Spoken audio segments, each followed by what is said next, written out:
Alhamdulillah, nahmaduhu wa nasta'inuhu wa nastaghfiruhu wa nu'minu bihi wa natawakkalu alayhi wa na'udhu billahi min shururi anfusina wa min sayyiati a'malina. Man yahdihillahu fala mudilla lahu wa man yudlilhu fala hadiya lahu. وأشهد أن لا إله إلا الله وحده لا شريك له وأشهد أن محمدا عبده ورسوله أرسله بالهدى ودين الحق ليظهره على الدين كله ولو كره المشركون. اللهم صل على محمد وعلى آل محمد كما صليت على إبراهيم وعلى آل إبراهيم إنك حميد مجيد. اللهم بارك على محمد وعلى آل محمد كما باركت على إبراهيم وعلى آل إبراهيم إنك حميد مجيد. أعوذ بالله من الشيطان الرجيم. بسم الله الرحمن الرحيم. ومن أراد الآخرة وسعى لها سعيها وهو مؤمن فأولئك كان سعيهم مشكورا. സ്നേഹമുള്ള സത്യവിശ്വാസികളെ, വിശ്വാസിനികളെ, പ്രപഞ്ച സൃഷ്ടാവും നിയന്ത്രവുമായ അള്ളാഹുവിന്റെ വിധിവിലക്കുകളും നിയമനിർദ്ദേശങ്ങളും ജീവിതത്തിന്റെ മുഴുവൻ മേഖലകളിലും സൂക്ഷിച്ചുകൊണ്ട് അള്ളാഹു ഇഷ്ടപ്പെടുന്ന, അവന്റെ തൃപ്തി ലഭിക്കുന്ന യഥാർത്ഥ മുത്തഖിയായി ജീവിക്കണമേ എന്ന് എന്നെയും നിങ്ങളെയും ഓർമ്മപ്പെടുത്തുകയാണ്. അള്ളാഹു അനുഗ്രഹിക്കുമാറാകട്ടെ. പരിശുദ്ധ റമളാനിന്റെ ദിനരാത്രങ്ങളിലൂടെയാണ് നാം പോയിക്കൊണ്ടിരിക്കുന്നത്. അള്ളാഹു ഇന്ന് വരെ നിർവഹിച്ച എല്ലാ അമലുകൾ സ്വാലിഹായ അമലാക്കി കബൂൽ ചെയ്യുമാറാകട്ടെ. സഹോദരങ്ങളെ, കുറച്ച് സമയം അള്ളാഹു ഏറെ ഇഷ്ടപ്പെടുന്ന സദസ്സാണ്. അള്ളാഹുവിന്റെ മലക്കുകൾ പ്രാർത്ഥിച്ചു കൊണ്ടിരിക്കുന്ന, മഹഫറത്തിന് വേണ്ടി നിരന്തരം അള്ളാഹുവിനോട് നമുക്ക് വേണ്ടി ചോദിച്ചു കൊണ്ടിരിക്കുന്ന സമയമാണ്. ഓരോ സെക്കൻഡും 30-35 മിനിറ്റ് ഈ ലോകത്ത് നമുക്ക് വിലയില്ലാതെ എന്നാലും ഇതിന്റെ വില അറിയുന്ന ഒരു ദിവസമാണ് നാളെ പരലോകം. ആ പരലോകത്ത് അള്ളാഹു സുബ്ഹാനഹു വ തആല നമ്മുടെ ഈ ഒരുമിച്ചുകൂടൽ, നാളെ പരലോകത്ത് സ്വർഗത്തിൽ ഒരുമിച്ച് കൂടുന്ന ആ ഒരു സൗഭാഗ്യവാന്മാരുടെ കൂട്ടത്തിൽ ഉൾപ്പെടുത്തുമാറാകട്ടെ. പറഞ്ഞു വന്നത്, ഞാൻ ആമുഖത്തിൽ ഓതി വെച്ച വിശുദ്ധ ഖുർആൻ സൂറത്ത് ഇസ്രായിലെ 19-ാമത്തെ ആയത്തിൽ ഈ പരിശുദ്ധ റമളാനിൽ പ്രവേശിച്ച നാം ഓരോരുത്തരും മനസ്സിലാക്കേണ്ട ഒരു ആയത്താണ്. ചെറിയ ആയത്താണെങ്കിലും അതിന്റെ അർത്ഥം വളരെ വിശാലമാണ്. നമ്മളേറെ ഗൗരവത്തോടുകൂടി റമളാനിൽ നോമ്പെടുക്കുന്ന, മറ്റുള്ള അമലുകൾ ചെയ്യുന്ന നമ്മെ സംബന്ധിച്ചിടത്തോളം നമ്മുടെ ജീവിതത്തിൽ കുത്തിവെക്കേണ്ട ആയത്താണ് ഈ ഒരു ആയത്ത്. ഇത് മനസ്സിലാക്കാതെ നമ്മൾ റമളാനിലെ ഏത് കർമ്മങ്ങൾ ചെയ്യുകയാണെങ്കിലും, എന്ത് കർമ്മങ്ങൾ ചെയ്യുകയാണെങ്കിലും അതിൽ എന്തെങ്കിലും അപാകതകൾ സംഭവിക്കുമോ ഇല്ലയോ എന്ന് നാം ഓരോരുത്തരും വളരെ ഗൗരവത്തിൽ ചിന്തിക്കേണ്ടതുണ്ട്. വിശുദ്ധ ഖുർആൻ വളരെ ഗൗരവ സ്വരത്തിൽ പറഞ്ഞ കാര്യങ്ങളാണ്. വമൻ അറാദൽ ആഖിറത വസഅ ലഹാ സഅയഹാ വഹുവ മുഅ്മിൻ ഫഉലൈക കാന സഅയുഹും മഷ്കൂറ. 3 കാര്യങ്ങളാണ് അല്ലാഹു സുബ്ഹാനഹു വ തആല നമ്മെ ഓർമ്മപ്പെടുത്തുന്നത്. വമൻ അറാദൽ ആഖിറ, ആരെങ്കിലും പരലോകത്തെ ഉദ്ദേശിച്ചു, വസഅ ലഹാ സഅയഹാ, അതിൻ്റെതായിട്ടുള്ള പരിശ്രമം നടത്തുകയും ചെയ്തു, വഹുവ മുഅ്മിൻ, അവൻ വിശ്വാസിയാണ്. അങ്ങനെ ഈ 3 നിബന്ധനകളാണ്. ഒന്ന്, വിശ്വാസം ശരിയാവണം. 2, അതിൻ്റെതായിട്ടുള്ള പരിശ്രമം നടത്തണം എന്ന് പറഞ്ഞു. 3-ാമതായി കൊണ്ട് പറഞ്ഞത് അവൻ പരലോകത്തെ ഉദ്ദേശിച്ചുകൊണ്ടായിരിക്കണമെന്നാണ്. ഈ 3 കാര്യങ്ങൾ റെഡിയായെങ്കിൽ അങ്ങനെയുള്ളവന്റെ പ്രവർത്തനമാണ് അല്ലാഹു സുബ്ഹാനഹു വ തആല സ്വീകരിക്കുക എന്നാ പറഞ്ഞത്. ആലോചന നോക്കുന്നത്, ഈ 3 നിബന്ധന പാലിച്ചെങ്കിൽ മാത്രമാണ് ഈ പരിശുദ്ധ റമളാനിൽ അല്ല, നമ്മൾ മരണം വരെ ഏതൊരു കർമ്മം ചെയ്യുകയാണെങ്കിലും, എന്തൊരു കർമ്മം ചെയ്യുകയാണെങ്കിലും അത് അല്ലാഹു സുബ്ഹാനഹു വ തആല സ്വീകരിക്കണമെങ്കിൽ ഈ 3 നിബന്ധന പാലിക്കണമെന്നതാണ്. ഈ 3-ൽ ഏതെങ്കിലും ഒരു നിബന്ധനയിൽ വീഴ്ച വന്നാൽ റബ്ബ് നമ്മുടെ കർമ്മങ്ങൾ പൊളിച്ചു കളയുമെന്ന് വരെ വിശുദ്ധ ഖുർആൻ പല ആയത്തുകളിലൂടെ നമ്മൾ ഓർമ്മപ്പെടുത്തിയതാണ്. അതുകൊണ്ട് തന്നെ ഈ ഒരു ആയത്തുമായി ബന്ധപ്പെടുത്തിയിട്ട് മാത്രം ഓർമ്മപ്പെടുത്താനാണ് ഉദ്ദേശിക്കുന്നത്. ഒന്നാമതായി കൊണ്ട് പറഞ്ഞത് അവൻ വിശ്വാസിയാവണമെന്നാണ് പറഞ്ഞത്. ആയത്തിന്റെ അവസാനത്തിൽ നിന്ന് തിരിച്ചു വരാം. വിശ്വാസിയാവണമെന്നാണ് പറഞ്ഞത്. അള്ളാഹു നമ്മൾ ചെയ്യുന്ന കർമ്മങ്ങൾ സ്വീകരിക്കണമെങ്കിൽ നമ്മുടെ വിശ്വാസം ശരിയാവണമെന്നാണ് പറഞ്ഞത്. അഥവാ തൗഹീദ് ശരിയാവണം, ലാ ഇലാഹ ഇല്ലല്ലാഹ് ശരിയാവണം എന്നാണ് പറഞ്ഞത്. ലാ ഇലാഹ ഇല്ലല്ലാഹ് ശരിയാക്കുന്നവന്റെ ഒരു അമലും നമ്മൾ സ്വീകരിക്കില്ല. നമ്മളെപ്പോഴും കേൾക്കുന്ന വിഷയമാണ്. തൗഹീദ് ശരിയാവാത്തവന്റെ ഒരു അമലും, അത് എത്ര നല്ല കർമ്മങ്ങളായാലും അല്ലാഹു സുബ്ഹാനഹു വ തആല സ്വീകരിക്കില്ല എന്നാണ്. ലാ ഇലാഹ ഇല്ലല്ലാഹ് നമ്മൾ പറയുന്നുണ്ടെങ്കിൽ വെറുതെ ലാ ഇലാഹ ഇല്ലല്ലാഹ് പറഞ്ഞാൽ പോരാ. മൻ ഖാല ലാ ഇലാഹ ഇല്ലല്ലാഹ് മുഖ്ലിസൻ ഖത്തുൻ ഇല്ലാ ഫതിഹത ലഹു അബ്വാബുസ് സമാഇ ഹത്താ തുഅതിയ ഇലൽ അർശ്. അങ്ങനെ നബി സല്ലല്ലാഹു അലൈഹി വസല്ലം പഠിപ്പിച്ചു. മൻ ഖാല ലാ ഇലാഹ ഇല്ലല്ലാഹ്, ആരെങ്കിലും ലാ ഇലാഹ ഇല്ലല്ലാഹ് പറയുന്നു. എങ്ങനെ പറയുന്നത്? ആത്മാർത്ഥമായി മനസ്സ് തട്ടി പറയണം.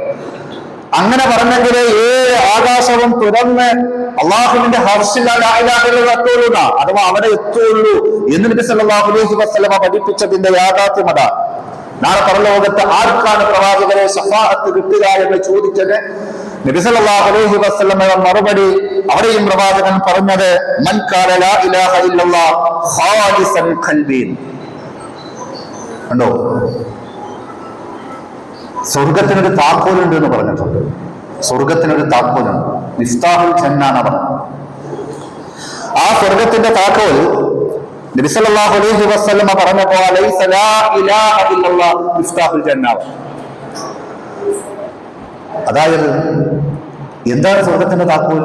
പ്രവാചകരെ സ്വഹാബികൾ ചോദിച്ചപ്പോൾ നബി സല്ലല്ലാഹു അലൈഹി വസല്ലമ പറഞ്ഞു അലൈസ ലാ ഇലാഹ ഇല്ലല്ലാഹ്. ലാ ഇലാഹ ഇല്ലല്ലാഹ് സ്വർഗത്തിന്റെ താക്കോൽ. ആ ലാ ഇലാഹ ഇല്ലല്ലാഹ് കൊണ്ടുപോയെങ്കിലേ സ്വർഗം തുറക്കാൻ പറ്റുള്ളൂ. ഈ പള്ളി പൂട്ടി നമ്മുടെ ഇമാമ് ചാവിയും കൊണ്ടുപോയി, പൂട്ടി ചാവിയും കൊണ്ടുപോയി. നിങ്ങൾ ഏത് ചാവി എടുത്ത് തുറന്നാലും എന്ത് ചെയ്യില്ല, ആ പൂട്ട് തുറക്കാൻ പറ്റുമോ? എത്ര ചാവി കൊണ്ട് തുറന്നാൻ ശ്രമിച്ചാലും ആ പൂട്ട് നിങ്ങൾക്ക് തുറക്കാൻ പറ്റൂല. കാരണം എന്താണെന്നറിയോ? ആ പൂട്ടിനൊത്ത താക്കോല് വേണം. ആ പൂട്ടിനൊത്ത താക്കോല് വേണം. എങ്കിൽ സ്വർഗം തുറക്കണമെങ്കിൽ, സ്വർഗത്തിൽ പ്രവേശിക്കണമെങ്കിൽ പൂട്ടിനത്ത ലാ ഇലാഹ ഇല്ലല്ലാഹ് ശരിയാവണം എന്നാ പറഞ്ഞത്. അള്ളാഹുവിനോടും വിളിച്ച് പ്രാർത്ഥിക്കും, അള്ളാഹു എല്ലാത്തിനോടും വിളിച്ച് പ്രാർത്ഥിക്കും. അള്ളാഹുവിനോടും സഹായം ചോദിക്കും, അള്ളാഹു എല്ലാത്തിനോടും സഹായം ചോദിക്കും. അള്ളാഹുവിനോടും അള്ളാഹുവിന്റെ പേരും സത്യം ചെയ്യും, അള്ളാഹു എല്ലാത്തവരുടെ പേരും സത്യം ചെയ്യും. നേർച്ച വഴിപാടുകൾ എന്തായിക്കൊള്ളട്ടെ, അല്ലെ, ആരാധനകളിൽ അള്ളാഹു അല്ലാത്തവർക്ക് ആരാധനകളോ സഹായവേത്തങ്ങളോ എന്ത് തന്നെ കൊടുത്താലും അതിനെയാണ് ശിർക്ക് എന്ന് പറയുന്നത്. ആ ശിർക്കൻ വിശ്വാസവുമായി കൊണ്ടാണ് നമ്മൾ ഈ പരിശുദ്ധ റമളാനുമായി പോകുന്നതെങ്കിൽ വിശുദ്ധ ഖുർആൻ ആണയിട്ട് പറഞ്ഞതാ, നിങ്ങളുടെ കർമ്മങ്ങൾ അല്ലാഹു സ്വീകരിക്കില്ല. അതാ പറഞ്ഞത്. ഒന്നാമത്തെ നിബന്ധനയാണ് ലാ ഇലാഹ ഇല്ലല്ലാഹ് ശരിയാവണം. വലഖദ് ഊഹിയ ഇലൈക വഇലല്ലദീന മിൻ ഖബ്ലിക ലഇൻ അശ്റക്ത വലയഹ്ബതന്ന അമലുക വലതകൂനന്ന മിനൽ ഖാസിരീൻ. ഓ മുഹമ്മദ് നബിയേ, താങ്കൾക്കിതാ ഞാൻ ബോധനം നൽകുകയാണ്. താങ്കൾക്ക് മുമ്പുള്ള ആളുകൾക്ക് ഞാൻ പ്രവാചകന്മാർക്കെല്ലാം ബോധനം നൽകിയിട്ടുണ്ട്, വഹി നൽകിയിട്ടുണ്ട്.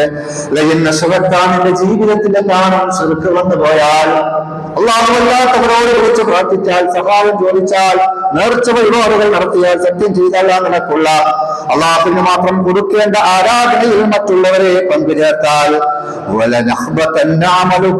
നിന്റെ അമലുകളെല്ലാം പൊളിഞ്ഞു പോകും. നീ നഷ്ടക്കാരിൽ പെട്ടുപോകും. അങ്ങനെ പറഞ്ഞത്. എത്ര കർമ്മങ്ങൾ ചെയ്താലും തൗഹീദ് ശരിയായില്ല എങ്കിൽ റബ്ബന്തിയില്ല. നമ്മൾ ഈ കണ്ട നമസ്കാരം അല്ലേ, എത്ര നേരം നമ്മൾ നമസ്കരിച്ചത്, ഈ ആയുസ് മുഴുവനും എത്ര കർമ്മങ്ങളാണ് നമ്മൾ ചെയ്തത്, എത്ര സൽപ്രവർത്തനങ്ങളാണ് വാരിക്കൂട്ടിയത്, എത്ര സമ്പത്താണ് നമ്മൾ ചെലവഴിച്ചത്. അതുകൊണ്ട് ഞാനടക്കമുള്ള ഈ ശബ്ദം ശ്രവിക്കുന്ന മുഴുവൻ ആളുകളും ഒന്നാമതായി ശ്രദ്ധിക്കേണ്ടത് ശിർക്ക് എന്റെ ജീവിതത്തിൽ ഉണ്ടോ ഇല്ലയോ ആണ് നമ്മൾ പരിഗണിക്കുന്നത്. ഇതാണ് ഒന്ന്. കൂടുതൽ വിശദീകരിക്കുന്നില്ല, നമുക്കൊക്കെ അറിയുന്ന വിഷയമാണ്. രണ്ടാമതായി കൊണ്ട് വിശുദ്ധ ഖുർആൻ പറഞ്ഞതെന്താ?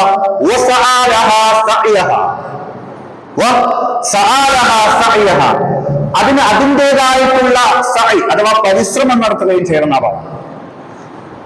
തൗഹീദ് ശരിയായ രണ്ടാമത് ശ്രദ്ധിക്കേണ്ടത്, നമ്മൾ ചെയ്യുന്ന കർമ്മങ്ങൾ അതിന് അതിൻ്റെതായിട്ടുള്ള പരിശ്രമം എന്ന് പറഞ്ഞാൽ മുഹമ്മദ് നബി സല്ലല്ലാഹു അലൈഹി വസല്ലമ പഠിപ്പിച്ചു തന്ന സുന്നത്തുകൾ മാത്രമേ ചെയ്യാവൂ. പ്രവാചകൻ പഠിപ്പിക്കാത്ത കാര്യങ്ങൾ ചെയ്യാൻ പാടില്ല എന്ന് പറഞ്ഞത്. നമ്മളൊരു ദിക്ർ ചൊല്ലുന്നുണ്ടെങ്കിൽ, ഒരു നമസ്കാരം നിർവഹിക്കുന്നുണ്ടെങ്കിൽ, ഒരു നോമ്പെടുക്കുന്നുണ്ടെങ്കിൽ, ഒരു സ്വലാത്ത് ചൊല്ലുന്നുണ്ടെങ്കിൽ, എന്ത് ചെയ്യുന്നുണ്ടെങ്കിലും അത് നബി സല്ലല്ലാഹു അലൈഹി വസല്ലമ പഠിപ്പിച്ചതാണോ അല്ലയോ എന്ന് ചിന്തിച്ച് പഠിച്ച് മനസ്സിലാക്കി നബി സല്ലല്ലാഹു അലൈഹി വസല്ലമ പറഞ്ഞ കാര്യം മാത്രം ചെയ്തെങ്കിലേ നാളെ പരലോകത്ത് നമ്മുടെ കർമ്മം സ്വീകരിക്കുള്ളൂ. അല്ലാഹുവിന്റെ റസൂൽ എന്താണോ നിങ്ങൾക്ക് കൊണ്ടുവന്നത് അത് നിങ്ങൾ ചെയ്യാനാ പറഞ്ഞത്. അതല്ല പറഞ്ഞു, ഞാൻ പഠിപ്പിക്കാത്ത ഏത് പ്രവർത്തനങ്ങളും നിങ്ങൾ ചെയ്താൽ, അല്ലെങ്കിൽ ചെയ്യുന്ന ആൾ വന്നാൽ അത് തള്ളിക്കളയണം. കാരണം പറയോ, നല്ലതല്ലേ എന്ന് പറഞ്ഞ ആളുകൾ ചെയ്യുന്നത് അല്ലേ, നല്ലതാണെന്ന് പറഞ്ഞാ ചെയ്യുന്നത് അങ്ങനെയാണ്. ഇപ്പൊ ദിക്ർ ചെല്ലുന്നത് നല്ലതല്ലേ, അത് മയ്യത്ത് കൊണ്ടുപോകുമ്പോൾ ലാ ഇലാഹ ഇല്ലല്ലാഹ് ചെല്ലുന്നത് നല്ലതല്ലേ, മയ്യത്തിന്റെ അടുത്ത് യാസീൻ ഓതുന്നത് നല്ലതല്ലേ. നിങ്ങൾ നോക്കൂ, ബിദ്അത്തുമായി ബന്ധപ്പെട്ട ഒരുപാട് കാര്യങ്ങളുണ്ട്, നിങ്ങൾക്കറിയാം, ഞാൻ കൂടുതൽ വിശദീകരിക്കുന്നില്ല. ഇന്ന് നമസ്കാരത്തിന് മുമ്പ്, ബാങ്കിന് മുമ്പ് സ്വലാത്ത് നല്ലതല്ലേ, ഇഖാമത്തിന് മുമ്പ് സ്വലാത്ത് നല്ലതല്ലേ, കൂട്ടുപ്രാർത്ഥന നല്ലതല്ലേ, നല്ലതാണെന്ന് പറഞ്ഞാ നല്ലതാണെന്ന് പറഞ്ഞിട്ട് നബി സല്ലല്ലാഹു അലൈഹി വസല്ലമ എന്തെങ്കിലും ഒരു പ്രവർത്തനം ചെയ്യാൻ പറഞ്ഞു. രാത്രി നമസ്കാരം 11 റക്അത്തല്ലേ, അതിൽ കൂടാൻ പറ്റുമോ? ആയിഷ റളിയല്ലാഹു അൻഹ പറഞ്ഞു, റമളാനിലാകട്ടെ അതല്ലാത്ത സമയത്താകട്ടെ നബി സല്ലല്ലാഹു അലൈഹി വസല്ലമ 11 റക്അത്തിൽ കൂടുതൽ നമസ്കരിച്ചിട്ടില്ല എന്ന് പറയുമ്പോ എന്തിനാ നമ്മൾ നമസ്കാരത്തിന്റെ എണ്ണം കൂട്ടുന്നത്? യഥാ പറഞ്ഞത് നല്ലതല്ലേ എന്നാ പറഞ്ഞത്, നല്ലതല്ലേ എന്നാ പറഞ്ഞത്. നല്ലതാണെന്ന് പറഞ്ഞുകൊണ്ട് ഒരിക്കലും സഹോദരിമാരെ മതത്തിൽ ഒരു കാര്യം നമ്മൾ കൂട്ടിക്കലർത്താനോ കൂട്ടിച്ചേർക്കാനോ പാടില്ല എന്നാ പറഞ്ഞു. അങ്ങനെ ചെയ്താൽ നമ്മുടെ അമല് പൊളിഞ്ഞു പോകും. ഇന്ന് ഖുർആൻ നമ്മുടെ ഇമാമ 2ാമത്തെ റക്അത്തിൽ ഓതിയ സൂറത്തുൽ കഹ്ഫിലുള്ള ആയത്ത് അറിയുമോ? നമ്മളൊക്കെ വെള്ളിയാഴ്ച ഓതാറുള്ള ആയത്താണ്. വെള്ളിയാഴ്ച പാരായണം ചെയ്യാറുള്ള സൂറത്തുൽ കഹ്ഫിൽ അല്ലാഹു സുബ്ഹാനഹു വ തആല ആഴ്ചയിൽ ഒരു വട്ടം നിങ്ങൾ പഠിച്ചിരിക്കണം, മനസ്സിലാക്കിയിരിക്കണം എന്ന് അല്ലേ, മനസ്സിലാക്കാൻ വേണ്ടി അല്ലാഹു സുബ്ഹാനഹു വ തആല പഠിപ്പിച്ച കാര്യം. ഖുൽ ഹൽ നുനബ്ബിഉകും ബിൽ അഖ്സരീന അമാല الذين ضل سعيهم في الحياة الدنيا وهم يحسبون أنهم يحسنون صنعا. കേട്ടില്ല നമ്മള്? ഖുൽ ഹൽ നുനബ്ബിഉകും ബിൽ അഖ്സരീന അമാല, കർമ്മങ്ങളെല്ലാം പൊളിഞ്ഞു പോയ ആളുകളെ കുറിച്ച് ഞാൻ പറഞ്ഞു തരട്ടെയോ? ആരെ? ഖുൽ നബിയെ പറയുക, ഹൽ നുനബ്ബിഉകും ബിൽ അഖ്സരീന അമാല, കർമ്മങ്ങളെല്ലാം പൊളിഞ്ഞു പോയിട്ടുള്ള ചില ആളുകളെ കുറിച്ച് ഞാൻ പറഞ്ഞു തരട്ടെയോ? അല്ലദീന വല്ല സഅയുഹും ഫിൽ ഹയാത്തി ദുനിയ, ഐഹിക ജീവിതത്തിലൂടെ അവരുടെ പരിശ്രമങ്ങൾ പിഴച്ചു പോയ ആളുകളാണ്. വഹും യഹ്സബൂന അന്നഹും യുഹ്സിനൂന സുൻആ, പക്ഷേ അവർ വിചാരിക്കുന്നതാകട്ടെ ഞാൻ ചെയ്യുന്നത് നല്ല കർമ്മമാണ്, ഞാൻ ചെയ്യുന്നത് നോമ്പാണ്, ദിക്റാണ്, സ്വലാത്താണ്, പ്രാർത്ഥനയാണ്. പക്ഷേ അവരുടെ അമലുകളെല്ലാം നാളെ പരലോകത്ത് പോകുമ്പോൾ എന്താണ്? നിഷ്ഫലമാക്കി കളഞ്ഞു എന്നാ പറഞ്ഞത്. എന്തേ കാരണം? നബി സല്ലല്ലാഹു അലൈഹി വസല്ലം പഠിപ്പിക്കാത്ത കാര്യങ്ങളാ. കഴിഞ്ഞ ബറാഅത്ത് നോമ്പായാലും, റജബിലെ 27 ഇസ്രാ മിഅ്റാജ് നോമ്പായാലും, 100 റക്അത്ത് നമസ്കാരമായാലും, ഇങ്ങനെ ബിദ്അത്തിന്റെ പട്ടികയിൽ ഒരുപാട് കാര്യങ്ങളുണ്ട്. എന്തിനാ ചെയ്യുന്നതെന്ന് ചോദിച്ചാൽ പറയുന്നത് നല്ലതല്ലേ. അതാണ് ഇവിടെ ഉള്ള പറഞ്ഞത്, അല്ലദീന വല്ല സഅയുഹും ഫിൽ ഹയാത്തി ദുനിയ വഹും യഹ്സബൂന അന്നഹും യുഹ്സിനൂന സുൻആ. നല്ലതാണെന്ന് വിചാരിച്ച് ചെയ്തതാ, പക്ഷെ റബ്ബ് അതൊക്കെ എന്ത് ചെയ്തു? പൊളിച്ചു കളഞ്ഞതാണ്. ആലോചിച്ച് നോക്ക്. അപ്പൊ അതിന് അതിൻ്റെതായിട്ടുള്ള പരിശ്രമം എന്ന് പറഞ്ഞാൽ നമുക്ക് തോന്നുന്ന കാര്യങ്ങൾ ചെയ്താൽ പോലെ ഈ പ്രത്യേക റമളാനിൽ പോലും ആദ്യത്തെ 10 ഇന്ന പ്രാർത്ഥന കേട്ടിട്ടുണ്ടോ നിങ്ങള്? 2ാമത്തെ 10 ഇന്ന പ്രാർത്ഥന, 3ാമത്തെ 10 ഇന്ന പ്രാർത്ഥന എന്ന് പറഞ്ഞുകൊണ്ട് നബി സല്ലല്ലാഹു അലൈഹി വസല്ലം അത് പ്രാർത്ഥന പഠിപ്പിച്ചു തന്നിട്ടില്ല. നമുക്ക് എപ്പോഴും എന്തും പ്രാർത്ഥിക്കാം. അതുകൊണ്ട് തന്നെ അങ്ങനെയുള്ള കാര്യങ്ങളൊക്കെ ഈ പരിശുദ്ധ റമളാൻ വളരെയേറെ ശ്രദ്ധിക്കണമെന്നാണ് എന്നെയും നിങ്ങളെയും ഓർമ്മപ്പെടുത്തുന്നത്. നമുക്കൊക്കെ അറിയുന്ന സൂറത്ത് ഗാശിയ, വുജൂഹു യൗമഇദിൻ ഖാശിഅ ആമിലത്തുൻ നാസിബ തസ്ലാ നാറൻ ഹാമിയ. എന്താ പറഞ്ഞത്? അന്നേ ദിവസം ചില മുഖങ്ങളതാ ഭയപ്പാടോടുകൂടി മുഖങ്ങൾ താഴ്ന്നിരിക്കുകയാണ്. ആമിലത്തുൻ നാസിബ, അധ്വാനിച്ച് ക്ഷീണിച്ചവരാണ്. ഏതധ്വാനമാണത്? ഏതധ്വാനമാണ്? പാടത്ത് പണിയെടുക്കുന്നവരോ അല്ലെങ്കിൽ ബിൽഡിങ്ങിൽ കോൺക്രീറ്റ് 10-20 നില കോൺക്രീറ്റ് ഇടുന്ന ആളുകളാണോ? പെയിന്റ് അടിക്കുന്ന ആളുകളാണോ? മത്സ്യബന്ധനത്തിന് പോയി മത്സ്യം പിടിക്കുന്ന മീൻ പിടിക്കുന്ന മത്സ്യത്തൊഴിലാളികളുടെ അധ്വാനത്തെ കുറിച്ചിട്ടാണ് അല്ലാഹു സുബ്ഹാനഹു വ തആല ഈ ഖുർആനിലൂടെ പഠിപ്പിച്ചത്. ആമിലത്തുൻ നാസിബ, അധ്വാനിച്ച് ക്ഷീണിച്ചവരാണെന്ന് പറഞ്ഞാൽ നല്ലതല്ലേ എന്ന് പറഞ്ഞുകൊണ്ട് ഒരുപാട് ചെയ്തതാ. പക്ഷെ എന്തായി അള്ളാഹ് സ്വീകരിക്കുന്നില്ല. നമുക്ക് തോന്നിയ പോലെ ദീന് കൊണ്ടുപോകാൻ പാടില്ല. അതിന് തൊട്ടായിട്ട് എന്താ പറഞ്ഞത്?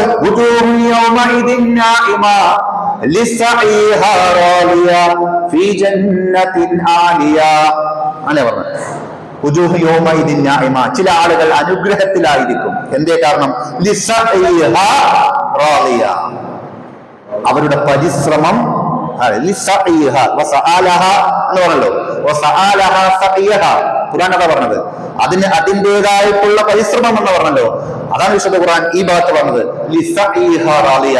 അവരുടെ ശ്രമമുണ്ടല്ലോ അത് തൃപ്തികരമായിട്ടാണ്. കാരണം പ്രവാചകൻ സല്ലല്ലാഹു അലൈഹി വസല്ലമ പഠിപ്പിച്ചു തന്ന സുന്നത്തുകളാണ് അവർ അവരുടെ ജീവിതത്തിൽ പ്രാവർത്തികമാക്കിയത്. അതുകൊണ്ടാണ് അവർക്ക് സ്വർഗം ലഭിക്കാനുള്ള കാരണമെന്ന് വിശുദ്ധ ഖുർആൻ ഓർമ്മപ്പെടുത്തിയത്. അതുകൊണ്ട് രണ്ടാമതായിട്ടുള്ള നിബന്ധന, നമ്മൾ ചെയ്യുന്ന ഏത് കർമ്മങ്ങളാണെങ്കിലും ആ കർമ്മങ്ങൾ മഹാനായ പ്രവാചകൻ സല്ലല്ലാഹു അലൈഹി വസല്ലമ പഠിപ്പിച്ചു തന്നതായിരിക്കണം. മൂന്നാമതായിട്ടുണ്ട് വമൻ അറാദൽ ആഖിറ എന്നാ പറഞ്ഞത്. പരലോകത്തെ ഉദ്ദേശിക്കുക. ഏതൊരു കാര്യവും ഏതൊരു കർമ്മവും നമ്മൾ ചെയ്യുകയാണെങ്കിൽ പരലോകത്ത് നമുക്ക് പ്രതിഫലം കിട്ടണം എന്നുള്ള ഒരൊറ്റ വിശ്വാസം. ഏതൊരു കാര്യം വഴിയിൽ നിന്നൊരു ഉപദ്രവം നീക്കുന്നു, അതിലൂടെ എനിക്ക് പരലോകത്തിറപ്പ് പ്രതിഫലം തരും എന്ന് വിശ്വസിച്ചാൽ അതാ വേണ്ടത്. ഏതൊരു കർമ്മവും വമൻ അറാദൽ ആഖിറ എന്ന് പറഞ്ഞല്ലതാ. പരലോകത്തെ ഉദ്ദേശിക്കാതെ എന്ത് പ്രവർത്തിച്ചാലും എന്ത് കർമ്മം ചെയ്താലും നാളെ പരലോകത്തിറപ്പ് സ്വീകരിക്കില്ല എന്നതാണ്. മഹാനായ പ്രവാചകൻ സല്ലല്ലാഹു അലൈഹി വസല്ലമയോട് ഒരിക്കൽ ആയിഷ റളിയല്ലാഹു അൻഹ ചോദിക്കുകയാണ്, യാ റസൂലല്ലാഹ്, അല്ലാഹുവിന്റെ റസൂലേ, ഇബ്നു ജുദ്ആൻ എന്ന് പറയുന്ന ഒരു മനുഷ്യനുണ്ട്. ജാഹിലിയ്യ കാലഘട്ടത്തിൽ ജീവിച്ച ഒരു മനുഷ്യനാണ്. ആ മനുഷ്യന്റെ പ്രത്യേകത, അദ്ദേഹം പാവങ്ങളെ സഹായിക്കും, കുടുംബബന്ധം ചേർക്കും, പാവങ്ങൾക്ക് ഭക്ഷണം കൊടുക്കും. അൽ നാഫിഅ, ആ പ്രവർത്തനം റബ്ബ് സ്വീകരിക്കുമോ എന്ന് ചോദിച്ചു. ശ്രദ്ധിക്കണം, നമ്മൾ ജാഹിലിയ്യ കാലഘട്ടത്തിൽ ജീവിച്ച ഇബ്നു ജുദ്ആൻ എന്ന് പറയുന്ന ആ മനുഷ്യന്റെ പ്രത്യേകത, കുടുംബബന്ധം ചേർക്കും, പാവങ്ങൾക്ക് ഭക്ഷണം കൊടുക്കും. പ്രവാചകരെ, ആ പ്രവർത്തനം റബ്ബ് സ്വീകരിക്കുമോ? നബി സല്ലല്ലാഹു അലൈഹി വസല്ലം പറഞ്ഞു, ഇല്ല. കാരണം പറഞ്ഞത് ഇന്നഹു ലം യകുൽ യൗമൻ റബ്ബി ഗ്ഫിർ ലി ഖതിയതി യൗമിദ്ദീൻ എന്ന് പറഞ്ഞത്. ഒരു ദിവസം പോലും ആയിഷ ആ മനുഷ്യൻ പറഞ്ഞിട്ടില്ല നാളെ പരലോകത്ത് എന്റെ പാപങ്ങൾ കൊടുക്കണമേ എന്ന് ഒരു ദിവസം പോലും പറഞ്ഞിട്ടില്ല ആയിഷ. അതുകൊണ്ട് തന്നെ ഇബ്നു ജുദ്ആന്റെ ആ പ്രവർത്തനം സ്വീകരിക്കില്ല എന്ന് നബി സല്ലല്ലാഹു അലൈഹി വസല്ലം. ആലോചിച്ച് നോക്കൂ സഹോദരന്മാരെ, ഈ കുടുംബബന്ധം ചേർക്കുക എന്ന് പറഞ്ഞാൽ, പാവങ്ങൾക്ക് ഭക്ഷണം കൊടുക്കുക എന്ന് പറഞ്ഞാൽ നിസ്സാരമായ കാര്യമാണ്. നമ്മൾ നിസ്സാരമാക്കുന്ന ഒരു കാര്യമല്ലത്. അല്ലാഹുവിന്റെ പ്രവാചകൻ സല്ലല്ലാഹു അലൈഹി വസല്ലം പറഞ്ഞു, കുടുംബബന്ധം എന്ന് പറഞ്ഞാൽ അല്ലാഹുവിന്റെ അർശുമായി ബന്ധപ്പെട്ടതാണ്. ആരെങ്കിലും കുടുംബബന്ധം ചേർത്തിയാൽ ഞാനുമായി ബന്ധം ചേർത്തി എന്നും, ആരെങ്കിലും കുടുംബബന്ധം മുറിച്ചാൽ ഞാനുമായി ബന്ധം മുറിക്കുമെന്നും അല്ലാഹു സുബ്ഹാനഹു വ തആല പറഞ്ഞ കാര്യമാണ്. ആ ഒരു പ്രവർത്തനമാണ് ഇബ്നു ജുദ്ആൻ ചെയ്തത്. ലാ യദ്ഖുലുൽ ജന്നത കാഫിർ റഹീം, കുടുംബബന്ധം മുറിക്കുന്നവൻ സ്വർഗത്തിൽ പ്രവേശിക്കുകയില്ല എന്ന് നബി സല്ലല്ലാഹു അലൈഹി വസല്ലം പഠിപ്പിച്ചതാണ്. ഈ രണ്ട് കാര്യങ്ങൾ, കുടുംബബന്ധത്തെ കുറിച്ച് ഇത്രയും മഹത്തരമായ ശ്രേഷ്ഠതയുള്ള ഈ ഒരു പ്രവർത്തനം ചെയ്തിട്ട് പോലും ഇബ്നു ജുദ്ആന്റെ പ്രവർത്തനം അല്ലാഹു സ്വീകരിക്കില്ല എന്ന് പറയാനുള്ള കാരണം, ഒരിക്കൽ പോലും പരലോകത്തെ ഉദ്ദേശിച്ചു അല്ലെങ്കിൽ പരലോകത്തിന്റെ പാപങ്ങൾ കൊടുക്കണമേ എന്ന് പ്രാർത്ഥിച്ചിട്ടില്ല ആയിഷ എന്ന് നബി സല്ലല്ലാഹു അലൈഹി വസല്ലം. പാവങ്ങൾക്ക് ഭക്ഷണം കൊടുക്കുക എന്ന് പറഞ്ഞാൽ എന്താ നിസ്സാരമായ കാര്യമാണ്? പാവങ്ങൾക്ക് ഭക്ഷണം കൊടുക്കുകയാണ് ഇബ്നു ജുദ്ആൻ ചെയ്ത മറ്റൊരു പരിപാടി. നിങ്ങൾ നോക്കൂ, പാവങ്ങൾക്ക് ഭക്ഷണം കൊടുക്കുക എന്ന് പറഞ്ഞ ഒരു ഉദാഹരണം പറഞ്ഞുതരാം. നമ്മളൊക്കെ പരിശുദ്ധ റമളാനിൽ നോമ്പെടുക്കുന്നവരാണ് അല്ലെ? നിർബന്ധമാണ്. എന്താ ഫർള് നോമ്പിന്റെ പ്രതിഫലം? എന്താ പറഞ്ഞത് വിശുദ്ധ ഖുർആൻ? അല്ലെങ്കിൽ പ്രവാചകൻ സല്ലല്ലാഹു അലൈഹി വസല്ലം എന്താ പറഞ്ഞത്? നോമ്പ് അല്ലേ എനിക്കുള്ളതാണ്. ആരാ പറഞ്ഞത്? അല്ലാഹു പറഞ്ഞതാ.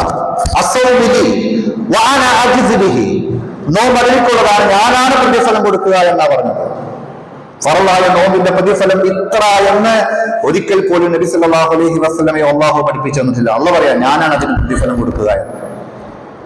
ആ ഫർളായ നോമ്പ് ഒരാൾക്ക് ഈ റമളാൻ മാസത്ത് എടുക്കാൻ കഴിയില്ല എങ്കിൽ എന്താ ചെയ്യേണ്ടത്? പ്രായശ്ചിത്തം എന്താ കൊടുക്കേണ്ടത്?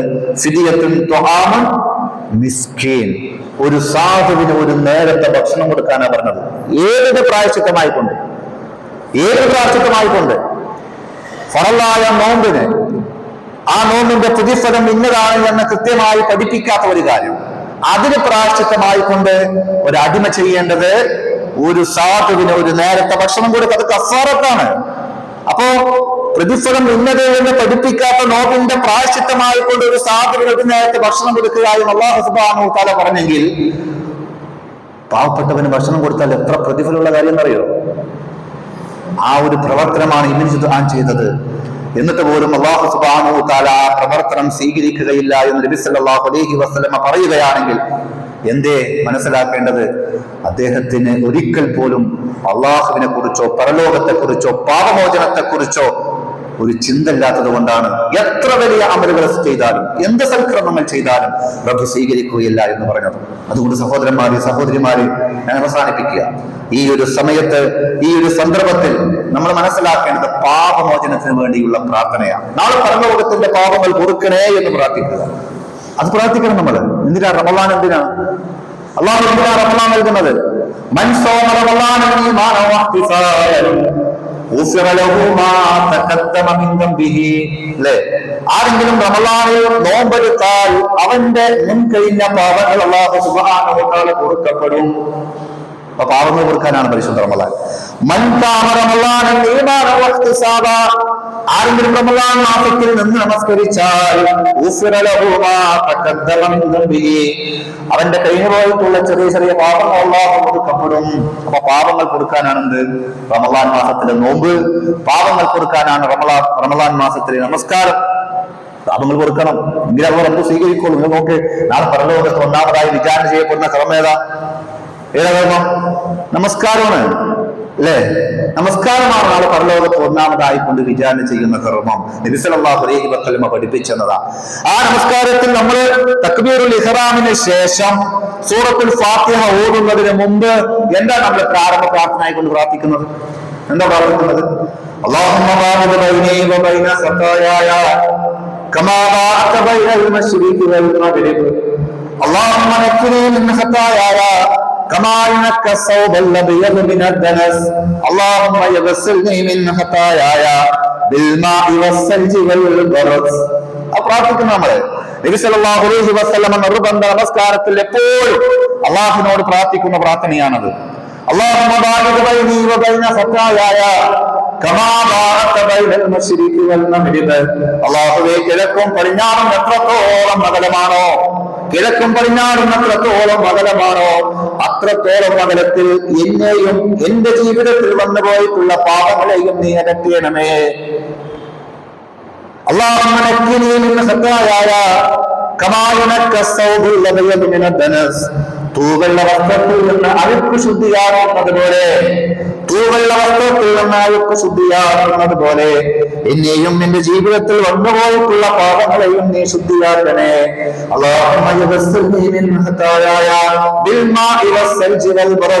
ഹിമം കൊണ്ട് മഞ്ഞവണം കൊണ്ട് വെള്ളം കൊണ്ട് എന്റെ ജീവിതത്തിൽ വന്നുപോയിട്ടുള്ള മുഴുവൻ പാപങ്ങളും നീ പുറത്തു തരണമേ എന്ന് പറഞ്ഞുകൊണ്ടാണ് അൽഹംദുലില്ലാഹി റബ്ബിൽ ആലമീൻ. ആ സ്വീകരിക്കണമെങ്കിൽ, റബ്ബ് സ്വീകരിക്കണമെങ്കിൽ പാപങ്ങളിൽ നിന്നെല്ലാം മാറി നിൽക്കണം. അതിനാണ് പരിശുദ്ധ റമളാൻ. അതിനാണ് പരിശുദ്ധ റമളാനിലെ ഖിയാമുൽ ലൈൽ.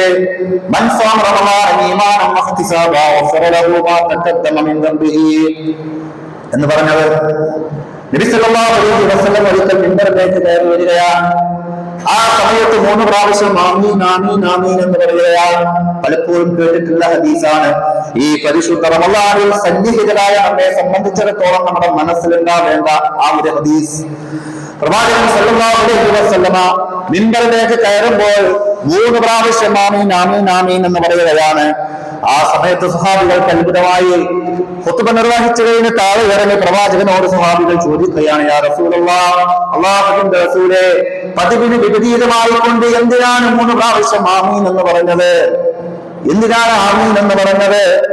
അന്നേരം നബി സല്ലല്ലാഹു അലൈഹി വസല്ലമ പറയുകയാണ്, ഞാൻ മിമ്പറിലേക്ക് കയറുമ്പോൾ എന്റെ മിത്രം മലക്ക് ജിബ്രീൽ അലൈഹി സ്വലാത്തു വസ്സലാം വന്നിട്ട് 3 പ്രാർത്ഥനയാണ് പ്രാർത്ഥിച്ചത്.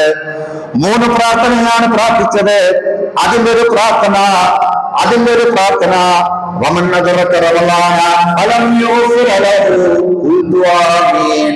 പാപമോചനത്തിന്റെ മാസമായ പരിശുദ്ധ റമളാൻ, പശ്ചാത്താപത്തിന്റെ മാസമായ പരിശുദ്ധ റമളാൻ, ഇസ്തിഗ്ഫാറിന്റെ മാസമായ പരിശുദ്ധ റമളാൻ, ആ റമളാൻ മാസം എത്തിയിട്ട് അതിൽ ജീവിക്കുവാനുള്ള ആയുസ് കിട്ടിയിട്ട്, അതിൽ ജീവിക്കുവാനുള്ള ആരോഗ്യം കിട്ടിയിട്ട്, അതിൽ ജീവിക്കുവാൻ അതുപോലെ തന്നെ അതിൽ പരിശ്രമിക്കുവാനുള്ള എല്ലാവിധ ഒഴിവ് സമയവും കിട്ടിയിട്ട് ആ റമളാനിൽ അവന്റെ പാപങ്ങൾ അല്ലാഹു സുബ്ഹാനഹു വ തആല പൊറുത്തില്ല എങ്കിൽ അവൻ നശിക്കട്ടെ, അവൻ തുടയട്ടെ, അവന്റെ മേൽ അല്ലാഹുവിന്റെ ശാപം ഉണ്ടാവട്ടെ എന്ന് ജിബ്രീൽ അലൈഹി സ്വലാത്തു വസ്സലാം പ്രാർത്ഥിച്ചപ്പോൾ ആമീൻ എന്ന് പറഞ്ഞതാണ് ഞാൻ.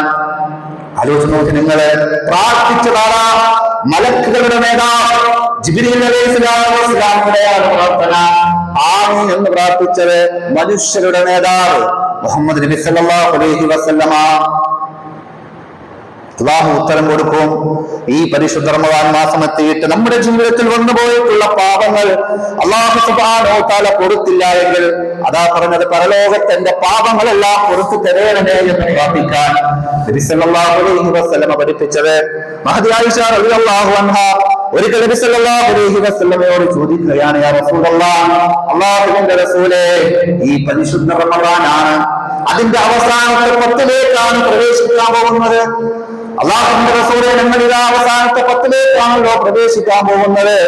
പ്രവാചകൻ സല്ലല്ലാഹു അലൈഹി വസല്ലമ പള്ളിയിൽ ഇത്തികാഫ് ഇരിക്കാറുണ്ടായിരുന്ന സമയമാണല്ലോ അവസാനത്തെ 10ന്റെ സമയം. ധാരാളം പുണ്യങ്ങളും പ്രതിഫലങ്ങളും ഉണ്ട് എന്ന് വിശുദ്ധ ഖുർആൻ പഠിപ്പിച്ച സമയം. ഇന്നാ അൻസൽനാഹു ഫീ ലൈലത്തുൽ ഖദർ വമാ അദ്റാക മാ ലൈലത്തുൽ ഖദർ ലൈലത്തുൽ ഖദരി ഖൈറും മിൻ അൽഫി ശഹർ. 1000 മാസങ്ങളേക്കാൾ പുണ്യമുണ്ട് എന്ന് പഠിപ്പിച്ചു തന്ന ആ ഒരു രാത്രിയിലുള്ള ഈ അവസാനത്തെ 10 ആയിഷ റളിയല്ലാഹു അൻഹയുടെ ചോദ്യമാണ്, എന്താണ് ഞങ്ങൾ അല്ലാഹുവിനോട് ഏറ്റവും കൂടുതൽ ചോദിക്കേണ്ടത്? എന്താണ് ഞങ്ങളോട് റബ്ബിനോട് ഏറ്റവും കൂടുതൽ പ്രാർത്ഥിക്കേണ്ടത്? എന്താണ് ഞങ്ങളുടെ റബ്ബിനോട് ഏറ്റവും കൂടുതൽ ആവശ്യപ്പെടേണ്ടത്? റസൂലുള്ളാഹ് ആ സമയം അല്ലാഹുവിന്റെ പ്രവാചകൻ സല്ലല്ലാഹു അലൈഹി വസല്ലം പറയുകയാണ്, അവസാനത്തെ 10 ആകുമ്പോൾ ആയിഷ നീ അല്ലാഹുവിനോട് ചോദിച്ചോ, നീ അല്ലാഹുവിനോട് ആവശ്യപ്പെട്ടോ, അല്ലാഹുമ്മ ഇന്നക അഫ്വുൻ തുഹിബ്ബുൽ അഫ്വ ഫഅഫു അന്നി, അല്ലാഹുമ്മ ഇന്നക അഫ്വുൻ തുഹിബ്ബുൽ അഫ്വ ഫഅഫു അന്നി.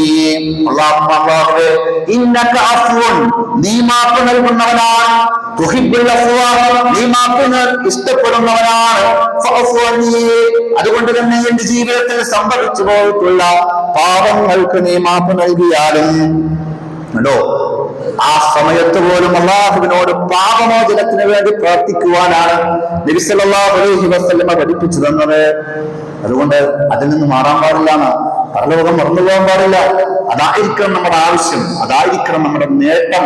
അതാണ് അല്ലാഹുവിന്റെ റസൂൽ സല്ലല്ലാഹു അലൈഹി വസല്ലമ നമുക്ക് പഠിപ്പിച്ചു തന്നതും. നിങ്ങൾ നോക്കൂ, ഞാൻ അവസാനിപ്പിക്കാൻ പോവുകയാണ്.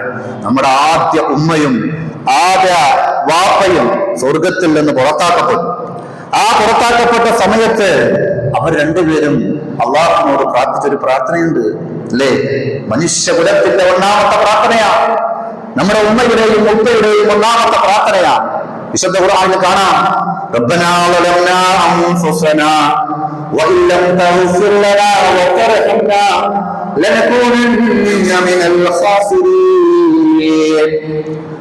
റബ്ബനാ ളലംനാ അൻഫുസനാ, ഞങ്ങളോട് തന്നെ ഇതാ അതിക്രമം ചെയ്തിരിക്കുകയായി, ഞങ്ങളോട് തന്നെ ഇതാ തെറ്റുകൾ ചെയ്തിരിക്കുന്നു. അല്ലാഹ് വഇൻ ലം തഗ്ഫിർ ലനാ, നീ ഞങ്ങൾക്ക് പുറത്തു തന്നില്ല എങ്കിൽ, നീ ഞങ്ങൾക്ക് പുറത്തു തന്നില്ല എങ്കിൽ, വതർഹംനാ, നീ ഞങ്ങളോട് കരുണ ചെയ്തില്ല എങ്കിൽ, ലനകൂനന്ന മിനൽ ഖാസിരീൻ, ഞങ്ങൾ നഷ്ടക്കാരിൽ പെട്ടുപോകും. അല്ലാഹ് ആ പ്രാർത്ഥനയിൽ പോലും അല്ലാഹു പുറത്തു തരണം. ആ പുറത്തു തരണമെങ്കിൽ ഈ റമളാൻ നമ്മൾ ഉപയോഗപ്പെടുത്തണം. അതാണ് പറഞ്ഞത്, റമളാൻ ഉപയോഗപ്പെടുത്തണം. എങ്ങനെ? പാപമോചനത്തിന് വേണ്ടി പ്രാർത്ഥിക്കും. നിരന്തരം രാവിലെ തെറ്റ് ചെയ്തവൻ, ആ തെറ്റ് ചെയ്തവന്റെ പാപങ്ങൾ കൊടുക്കാൻ വൈകുന്നേരം അല്ലാഹു ഇരു കൈകളും നീട്ടുമെന്ന് നബി സല്ലല്ലാഹു അലൈഹി വസല്ലം. വൈകുന്നേരമാണ് നിങ്ങളുടെ ജീവിതത്തിൽ തെറ്റുകൾ സംഭവിച്ചു പോയതെങ്കിൽ പ്രഭാതത്തിൽ അല്ലാഹു സുബ്ഹാനഹു വ തആല കൈ നീട്ടുമെന്ന്. രാത്രി അന്ത്യയാമങ്ങൾ വരും, കേട്ടതാണ്. ഒന്നാം ആകാശത്തേക്ക് ഇറങ്ങി വരും. മയ്യദൂനി, ആരാണ് എന്നോട് പ്രാർത്ഥിക്കാനുള്ളത്? ആരാണ് എന്നോട് ചോദിക്കാനുള്ളത്? ആരാണ് എന്നോട് പാപമോചനം തേടാനുള്ളത്? ജീവിതത്തിൽ എന്തെങ്കിലുമൊക്കെ സംഭവിക്കുമ്പോ വിഷമങ്ങൾ ഉണ്ടാവാം, പ്രയാസങ്ങൾ ഉണ്ടാവും, ശാരീരിക മാനസിക സാമ്പത്തിക പ്രശ്നങ്ങളൊക്കെ ഉണ്ടാവും. ആ പ്രശ്നങ്ങളൊക്കെ നമ്മൾ എപ്പോഴാ പറയാം? ഭാര്യയോട് പറയും, ഭർത്താവിനോട് പറയും, മക്കളോട് പറയും, മാതാപിതാക്കളോട് പറയും, സുഹൃത്തുക്കളോട് പറയും. ബിസിനസ്സിലൊക്കെ പ്രയാസം ഉണ്ടാകുമ്പോ വളരെ മോശമാണ്, നഷ്ടമാണ് എന്നൊക്കെ പറഞ്ഞ പ്രയാസങ്ങളൊക്കെ പറയല്ലോ. അല്ല പറയണേ, എന്നോട് പറ, എന്നോട് ചോദിക്ക്. എന്നോട് പ്രാർത്ഥിക്കാനുള്ളത് ഉത്തരം നൽകാം. എന്നോട് ആവശ്യപ്പെടാനുള്ളത്, എന്ത് കാര്യങ്ങളും അല്ലാഹുവിനോട് ആവശ്യപ്പെട്ടോ അവന് ഞാൻ നൽകുന്നതാണ്. മൂന്നാമതായി കൊണ്ട് പറയുകയാണ്, ആരാണ് എന്നോട് പാപമോചനം തേടാനുള്ളത്, ഞാൻ അവന് പുറത്തു കൊടുക്കാം. റമളാനിൽ മാത്രമല്ല എല്ലാ രാത്രിയുടെ അന്ത്യയാമങ്ങളിലും അല്ലാഹു ഒന്നാം ആകാശത്തേക്ക് ഇറങ്ങി വരും.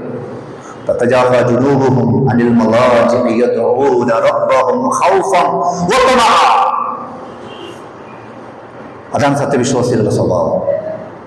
ആ സമയത്ത് അല്ലാഹുവിനോട് പ്രാർത്ഥിക്കും പാപമോചനത്തിന് വേണ്ടി.